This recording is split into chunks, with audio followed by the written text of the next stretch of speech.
वालेकुम नाजरीन, साहिबान न्यूज के साथ मैं हूं नाइला भट्टी। सबसे पहले शामिल करते हैं आज की अहम खबर।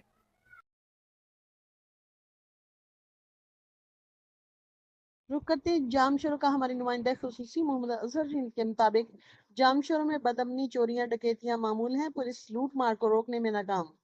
कोटरी साइड के मुख्तलिफ इलाकों में बदअमनी, चोरी, डकैती और कत्ल की वारदातें मामूल बन चुकी हैं। पुलिस और इंतजामिया खामोश तमाशाई बनी हुई है। पुलिस की जानिब से अमन अमान पर बरकरार रखने के लिए कोई मुनासिब कार्रवाई नहीं की जा रही, जिसके खिलाफ इलाका मकीन सरापा एहतजाज बन गए।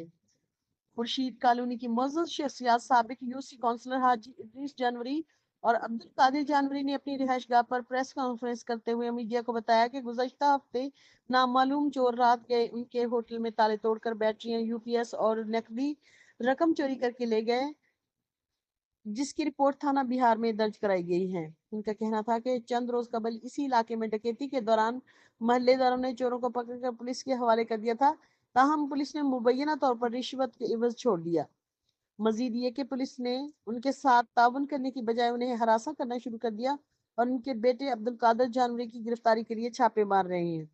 प्रेस कॉन्फ्रेंस के दौरान उन्होंने एसएचओ पर इल्जाम आयद करते हुए कहा कि वो मनशियात चोरी और दीगर जराइम में अपना रुख बदल कर बेहिसी का मुजाहरा कर रहा है, जो कि इंतहाई काबिल मजम्मत फेल है।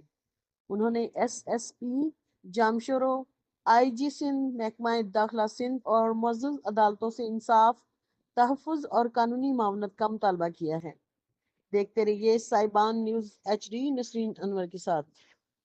अब तक के लिए इतना ही। मजीद खबरों और अपडेट से बाखबर रहने के लिए देखते रहें साहिबान न्यूज।